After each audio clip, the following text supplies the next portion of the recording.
Hi, my name is Chris Long. Thank you so much for inviting me to be here today. This is her story, and this is a wonderful part of Artists and Artisans Development and Network, and I'm just so honored to be here today. I started painting as a result of getting very seriously ill from multiple sclerosis in about 2004. So really this is a story about determination. Really, more than anything else, it's a story about determination.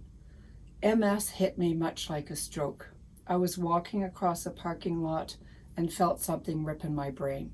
It didn't hurt initially, but within 3 days I found that I was in the hospital, paralyzed down one side, unable to walk, talk, see. Really the only thing I could do was hear. I was a mother, I was a wife, I still am, fortunately. I had a full-time job. I was the executive director of a charity, and I was well known in that industry. It took me 5 years to recover to where I am today. I still have deficits. I don't see properly out of this eye. I still have a tremor in my right arm and right hand. But along the way of learning how to walk and talk and see all over again, I still have a bit of a speech thing. I was introduced to art therapy, and that really opened up my eyes. It opened up my heart, my spirit, and it brought me great joy. It introduced me to some fantastic people. I never thought I was an artist. I grew up not being able to draw a dog or a cat or even draw a straight line, and I still can't. This hand flew everywhere when I was sick.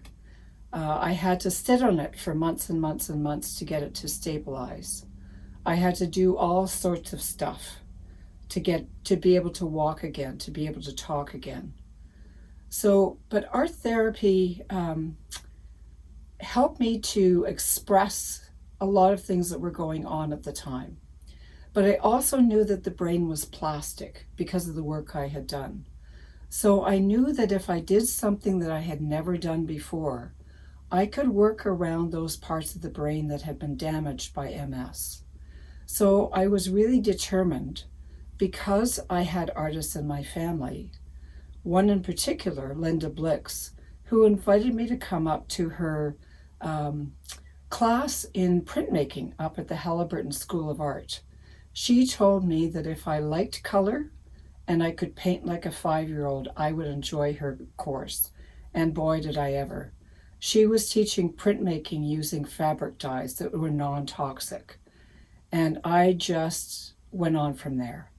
I took art classes, I took acrylic work, I took a couple of classes in drawing because I figured I needed to know how to draw. I still can't draw because I don't have that sense in my brain anymore of a sense of perspective. I don't drive because I see 2 cars coming out this side of my eye, so you don't want me on the road. But I've really become an advocate for art as a way of healing, and it needs to be available to anybody in our healthcare system. So I become a strong advocate for that and a speaker for that. But I've developed a really good sense and close friends and an art group called Art Trends. And we now sell, we have shows, we get together, we have coffee, we talk about art, we talk about life, we get together for coffee, for treats, and we come from all over the world. And we just love each other, and we do life together. And we share where we've come from, where we've been, and where we're going. So it's just a wonderful group of people. And I've met some wonderful people along this way. So I've experimented with a whole lot of different media along the way, whether it's acrylic or pastels or watercolor. But today we're going to see what it's like to pour paint. I've always wanted to pour paint and throw paint. So some of the paintings you'll see here in my studio today are the result of pouring paint. We've done it in our group for the public. We went down to the Waterfront Festival in Port Credit a few years ago and did some giant public art pouring paint, and the public had a great time. So I invite you now to bear with me while I put on my apron and get ready to show you how to pour a picture. And I hope you have fun and find great joy in it, because that's what I do. So bear with me while I put on my apron. We'll see you in a minute. Thank you. Hi, welcome back. It's Chris Long here, and we're going to just have some fun and pour some paint. Today I've chosen 3 basic colors because this is a very small canvas. I usually like to pour bigger pieces, but I thought for time today we're just going to pour small pieces. So I've got Payne's Gray, which is one of my favorite colors.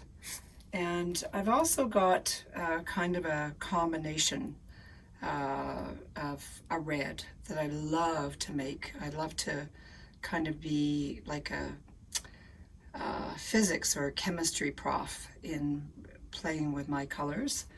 And I also made a gold, because gold and Payne's Gray or black really go together. So what I'm going to do is just start tossing paint. And when I say tossing, I really love to see what colors do together and how they blend and how they pour. And just kind of see how they wobble together. And sometimes I choose colors together, and then it turns out that I may not use all of them because it's enough. Sometimes 2 is enough, and especially on a small canvas.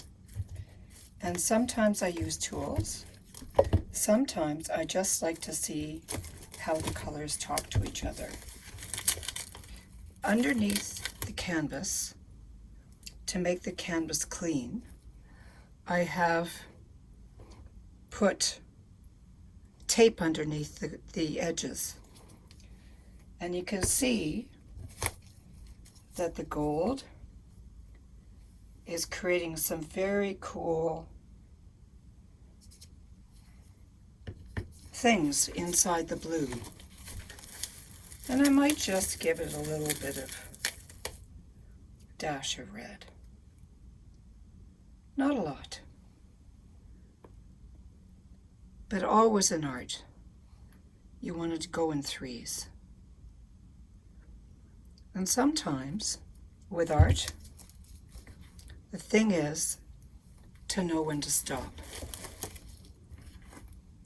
You want to know when it's overdone, and then to see when it's going to move, how it's going to move. Because the paint will move, it'll flow. You want to leave some space for it to go.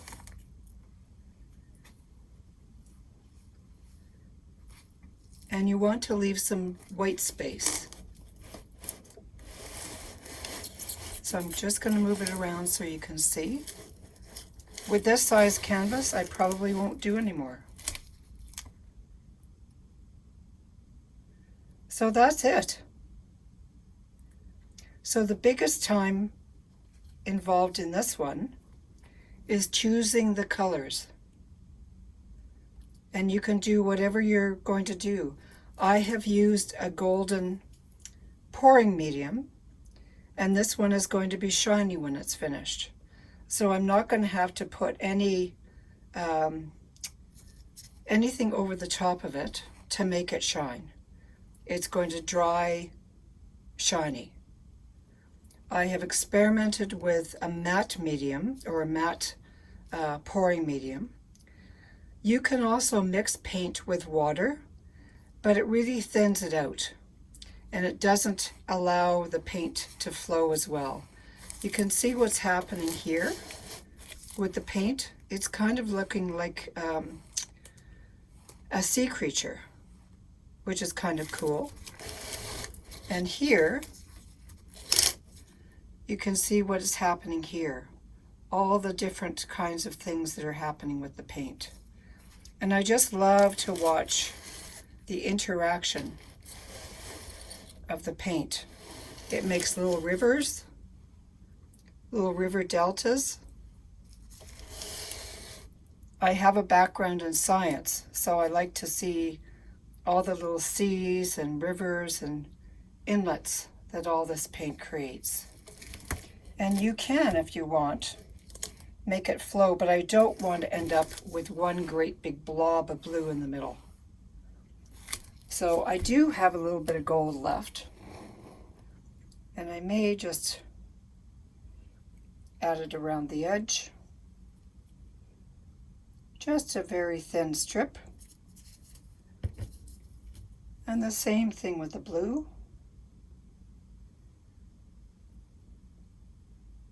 Just to kind of finish off the edge. But I don't want to do too much. So that's it. And there you go. So have fun. Art should be fun. It should bring you joy. Thanks so much for being here and for listening today. Take care. Bye.